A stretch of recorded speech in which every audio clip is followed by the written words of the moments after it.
There's over $1 trillion of waste in supply chains today. The net zero carbon emission is something that corporates are taking very seriously. To meet these objectives, they're going to have to take into consideration CO2 emissions. Hey, and welcome back to another episode of Net Zero Carbon. This is the show at FreightWaves where we deep dive on decarbonization through a lens of freight, fuels, and energy. I'm Tyler Cole, your host, and today I have the pleasure of being joined by Songhung Woo, CEO and founder of Amogy. How are you doing? Doing great. Thank you for having me. Welcome to the show. Where does this find you today? The company is based in Brooklyn, New York. I'm in the office right now. Awesome. Well, thanks for carving out time. I'm really excited to deep dive into this because my background is in alternative fuels and propulsion. My current focus is on net zero operational strategies for shippers and companies. And you sit right at the heart of both of those. So let's jump in. Tell me a little bit about your background and what is Amogy? Sure. About my personal background, I was trained as an engineer. I completed a PhD program at MIT back in 2015.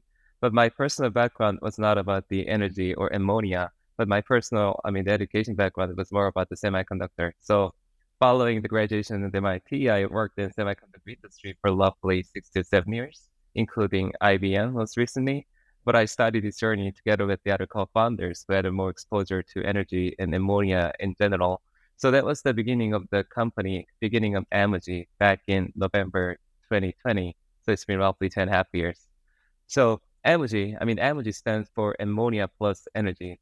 So we developed the technology converting ammonia to power so that you can use ammonia as a fuel by adopting our technology.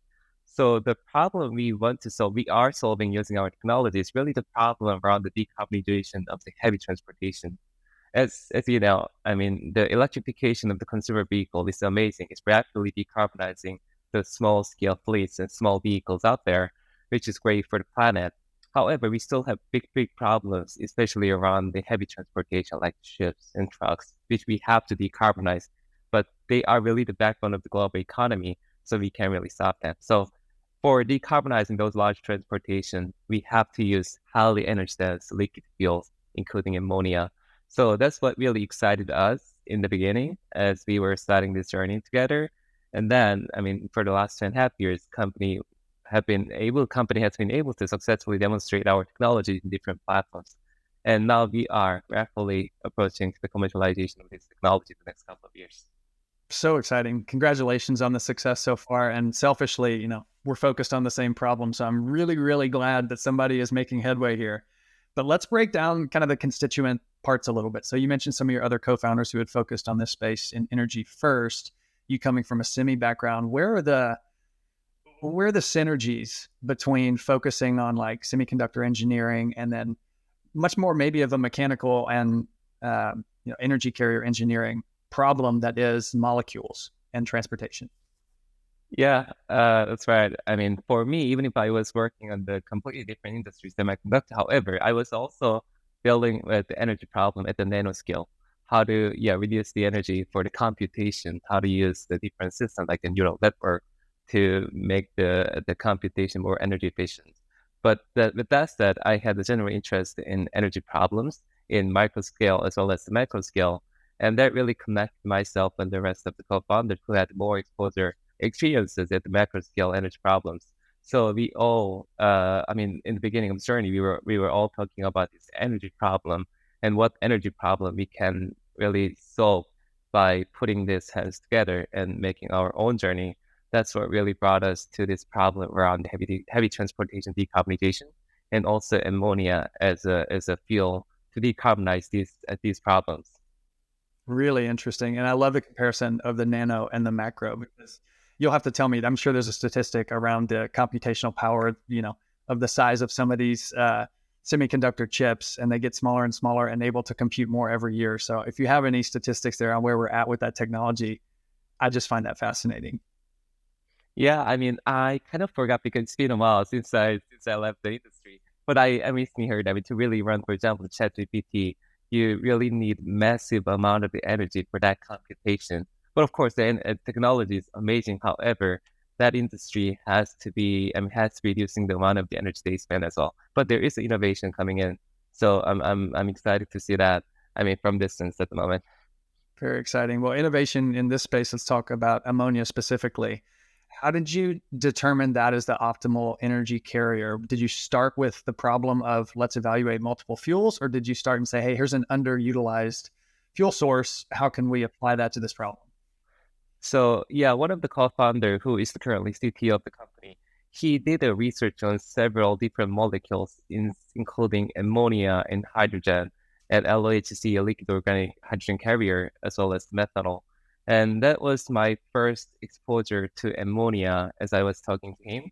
And we basically spent, including the other two co-founders, four of us spent probably 2 to 3 months together, diving deeper into the different characteristics of the molecules and how they can help decarbonizing really potentially heavy transportations. But to be honest, back then, 2.5 years ago, there were not many people talking about like ammonia or methanol.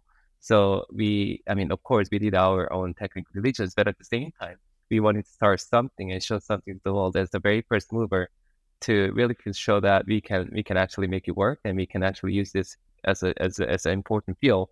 And also, as we were building the company together, it was also very exciting and interesting to see how the surrounding world are kind of transitioning widening the focus, not just the battery, also hydrogen and ammonia in general. Yeah, that's a good call out. I think in general, the consensus is now coalescing around this idea that it's no silver bullets, right? We need lots of different solutions, and they're probably going to be specialized for different sectors and industries. But you also make another interesting comparison with ChatGPT and compute, which I think is comparable to, falling costs of renewables, falling costs of compute power, allowing these new technologies to really scale. Similarly, we see the same falling costs of renewables, falling costs of electrolyzers and hydrogen and battery, allowing these new downstream solutions to come to market. And that's kind of upstream from where the ammonia production sits. So maybe talk a little bit about how you think just ammonia as a supply source can kind of scale once the platform's built where you can use it effectively. Sure. Yeah, that's a really good question. So ammonia, the biggest advantage of really using ammonia as fuel is ammonia has been used longer than 100 years, mainly as a fertilizer. So ammonia itself is the second most produced chemical in the world and one of the most traded commodity around the world, meaning there are existing scaled production capability of ammonia, as well as the existing infrastructure, including, the pipelines and ammonia barges and transporting carriers and the terminals, and more than roughly 200 ports dealing with the ammonia export and import daily basis. So those are already existing, which is very helpful because, as we are expanding to use ammonia as a fuel, we can really learn from how we've been handling ammonia in different industry for longer than several decades. So talk to me about the fuel a little bit. So ammonia, for those who aren't familiar, NH3, how is it produced today? How do you imagine it being produced in the future? I know this is a bit upstream from where you guys sit as creating it as a useful fuel, but having a supply there is really important. 100%. We are certainly decarbonizing the downstream, the use case of the ammonia. However, the upstream has to be decarbonized at the same time so that we can really decarbonize the full value chain. So for the ammonia production today, ammonia NH3 is the combination of the N, nitrogen, and the H, hydrogen. So ammonia feedstock is essentially the hydrogen and then nitrogen from the air.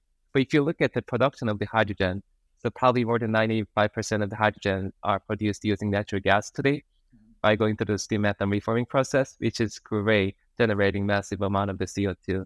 But however, as many of the audiences know, there are massive investment and effort happening in decarbonization of the hydrogen production itself, using blue hydrogen and green hydrogen as well as pink hydrogen. And that is used as a feedstock of the blue and green and also potentially pink ammonia. So with the decarbonization of hydrogen in the industry, that is also decarbonizing the ammonia. And that in the future, as we really scale our technology, we envision our technology in the system will likely be using decarbonized ammonia starting from 2025 and beyond. Really interesting to hear. And for those who follow it, the hydrogen piece is important there because that is an established industry too, just like ammonia is, but almost all of it is used in chemical feedstocks today produced from fossil. So we're talking about green hydrogen as an opportunity for combustion or for alternative fuel production, you're really scaling up an entirely new industry because you're first going to have to tackle that dirty fossil hydrogen. Ammonia doesn't quite have that same problem because it can use hydrogen from both. And we're talking about consumption downstream. I need to dig in a little bit on the emission profile of the ammonia once it goes through your platform. Can we talk about how it looks coming out the backside of a tailpipe, for example?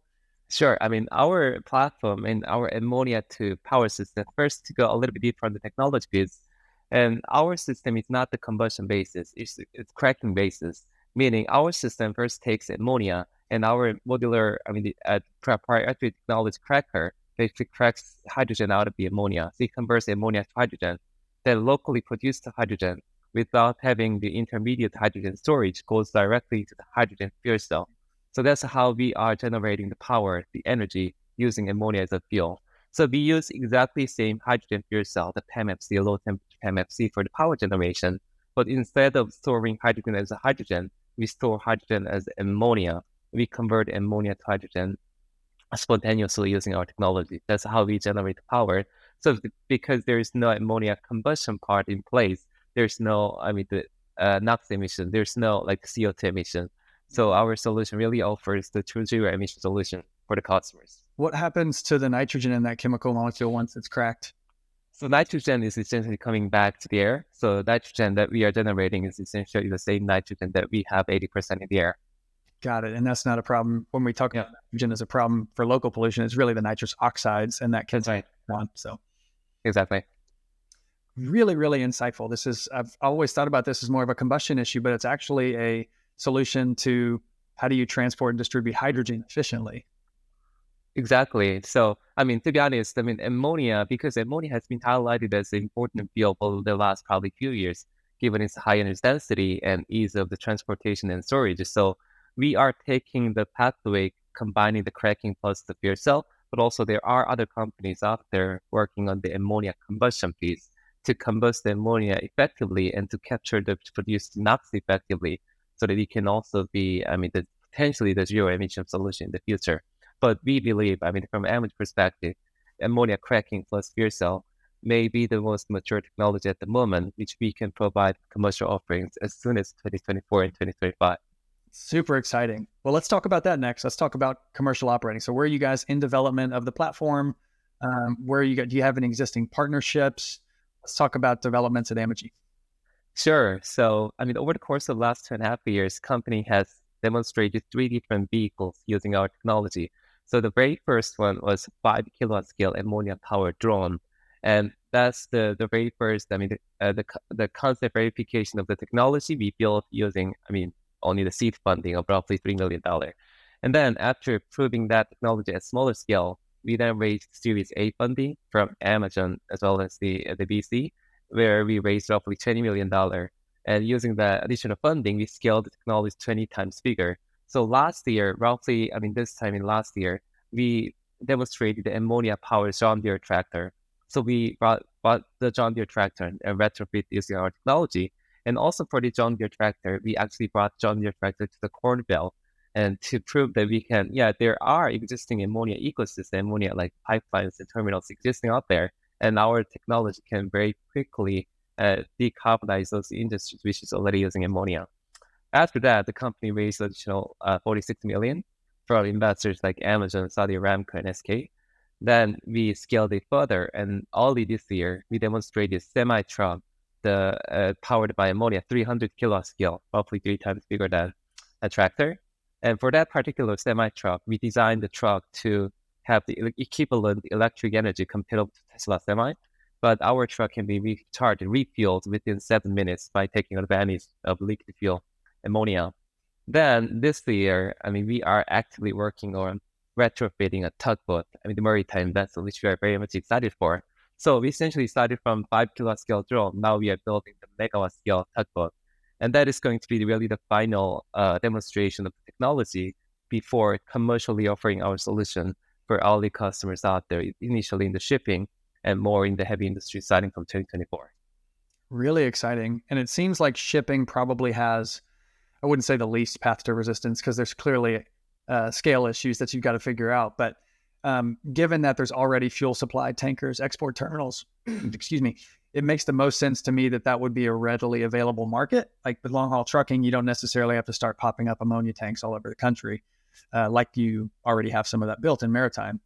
But the scale gap to the size of the vessels that we're looking at, tell me how Amogy is thinking about, if maritime is an ideal solution, how you work with shipbuilders and thinking about upgrading that technology to be, Atlantic Ocean crossing scale. Yeah. So yeah, you're right. I mean, so we demonstrate our technology in many different platforms, but really the first market is going to be the shipping, because if you look at the shipping industry, there are not many solutions which can possibly decarbonize the industry. And the industry is already acknowledging ammonia as the future of the fuel. That's why all of the marine engine makers are working on the ammonia-based propulsion system as well. So as for the scalability, the company is developed, and now we are planning to demonstrate the megawatt scale this year in 2023. So if you look at our trajectory, we started from, again, 5 kilowatt to 2.5 years ago. Now we are demonstrating megawatt. So the company is going to continuously increase the scale, hopefully to several megawatt and potentially 10 plus megawatt to cover the container ships and cargo ships in 2025 and plus. However, even with the 1 to few megawatt scale that we can demonstrate 2023 and 2024, there are a number of vessels we can decarbonize already using our technology. For example, the barges or the tugboats or offshore supply vessels and fish farming vessels. There are a number of vessels which can already benefit from our technology starting from 2024. Of course, we will continue scaling the technology so that we envision our technology can potentially really decarbonize the massive immersed container ships out there towards the end of this decade. Really, really cool. Does this follow a Moore's Law type trajectory? Is there repeatability to this sort of increasing scale of production with your system, do you think? Or is that me just trying to be creative with your semiconductor background? Sure. Yeah. I mean, we are taking the modular approach, meaning the single module of the power system can be combined together to really cover the wide variety of different range of the power requirements, starting from the megawatt, which can be 10 plus megawatt in the next few years. But the bigger question for us is making the system more and more cost effective, because we are, as the first mover, we are presenting the very first product which has never existed in the market. Then now, as we scale the technology, scalability, we are pretty confident to scale up to 10 or 20 plus megawatt in the following few years. But we also have to ensure that our system is, attractive for all the customers who may be sensitive to the pricing information. Yeah, definitely a big consideration. Where's the end of that necessary power need for some of the larger vessels that could be out there? So yeah, large vessels, typically, really the massive vessels out there, the container ships, they require 50 plus megawatt. Yeah. So now we are demonstrating megawatt this year, then we have to scale it 50 times bigger in the next few years, but we are really confident that we can achieve that. Super exciting. Mm-hmm. You mentioned customers. Who would be Amogy's customers at the end of the day? Are you licensing a modular platform that shipbuilders can adopt, or are there engine manufacturers that you'll be selling this technology to? How are you thinking about that go-to-market? Sure. Our customers, it's first of all, the shipbuilding or retrofitting is pretty complicated process. You have to work with the customer who could be ship owner and operator, but at the same time, you have to work with the naval architect and the shipyard and the regulators such as Coast Guard or the classification society, we call it the maritime industry, such as DNV or Lloyd Register. But our ultimate customer are going to be the ship owners and operator. So, for example, we already announced a couple of partnerships. Last year, we announced a partnership with a company called Southern DevOps Company. So, Southern DevOps Group, they are the largest ammonia barge operator. So, as I briefly mentioned in the beginning, ammonia is now used as fertilizer, and there is ammonia pipeline in the United States. But more popular way of transporting ammonia is using ammonia barges, because most of the Corn Belt area are located around the Mississippi River, and they own the most number of ammonia barges. So we partnered with them to decarbonize their ammonia barge operations, which is actually the low-hanging fruit for us, because they've already equipped with all the ammonia storage and safety system. So we just need to replace the propulsion system, which is a diesel genset, to our ammonia power system. And more recently, we also announced a partnership with a company called Marco Polo, based in Singapore, which is operating offshore supply vessels and platform supply vessels. An offshore supply vessel has huge demand when it comes to decarbonization of the vessel itself because they are building the wind farms to decarbonize electricity productions. But these operation of the offshore wind industry itself have to be decarbonized. So we are working together with them to decarbonize these vessels. So there are a few projects we are already working on that also gives us the better understanding about the ecosystem in general. But what we see at this point is there's huge demand for zero-emission solution to maritime shipping, but there are not really many solutions available. And Amogy may be the first one offering that commercial offering starting from 2024. That is so exciting. Congrats to you and the team. I love hearing this sort of solution come to life and relatively quickly in terms of how long it takes getting anything new that's hardware based and not off the shelf to market. So congrats to you and the team. I'm excited to see where you guys go with this next. To that end, do you have any forthcoming news announcements? What's next? Just getting to that megawatt scale this year? What's on the horizon? So yeah, we are really excited for this opportunity to introduce our technology for the maritime shipping. But globally, we also see that ammonia power system can also be used for the utility scale decarbonization. Meaning, last year, for example, Singapore, the government put the EOI, expression of the interest, basically soliciting the technology converting ammonia to power to potentially power the country. And also the other countries such as, Japan and South Korea are looking to adopt ammonia as the fuel, not just to, decarbonize shipping, and also really to decarbonize the utility and the grid electrification. So these are really massive opportunities which we can potentially apply our technology to. These are the opportunity much more than 50 mega, probably gigawatt scale in the future. So we are very much excited for opportunities like that. And of course, the company is committed to decarbonize first in the shipping, but the future potential is much more huge from our perspective at this moment, which we are very excited for. That's so exciting. I love hearing a good solution for the problem of how do we get hydrogen where we need it to be to decarbonize industries, and this is the way to do it. So thanks for sharing that, and thanks for coming on the show. I ask all my guests, we're getting close on time, so I want to put a final question to you. Why is this important to you? Why does it matter that we're working on decarbonization? Yeah, thank you for the question. So sustainability is the agenda of the generation, agenda of myself as well. We really have to make this planet sustainable so that we can maintain and everything, all the beautiful things that we are enjoying today for the next generations. I also have my child as well. But 2050 is not really very far from today. We only have like 25 years to really change the world and make the planet sustainable. And we should really feel the urgency so that we can make the work. Otherwise, 2050 is not a random number. If we cannot achieve 2050, it's going to be disaster after that. And especially if you look at the shipping or heavy transportation, as soon as you build new system and new technology, it's going to last at least 25 to 30 years. You really have to start today to reach the net zero by 2050. So I feel that under urgency, and I also feel the responsibility. So I want to execute that with my energy and my team's energy, our company's energy, to really make that change happening. That's a noble, admirable answer. Thank you for the focus and the work and what drives you to get the work done. You make an interesting point that I think few people realize. A lot of people will say, yes, we're doing it it used to be my grandkids, and now it's my kids, and it's actually us now. Exactly. Us and going to directly impact us later in our lives. But few people realize how long some of these assets live in the wild once they're made, whether it's a locomotive or a marine vessel or a power plant. These are decades-long investments. That's right. The 2050 is right in front of us. That's where the urgency comes from for a lot of these decisions. So that's an important thing to call out. Thank you. Thank you. Thank you again for the opportunity.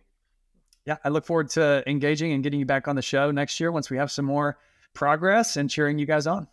Exciting. We'll do it for sure. Thank you. Thanks, Sampun. There is over $1 trillion of waste in supply chains today. The net zero carbon emission is something that corporates are taking very seriously. To meet these objectives, they're going to have to take into consideration CO2 emissions.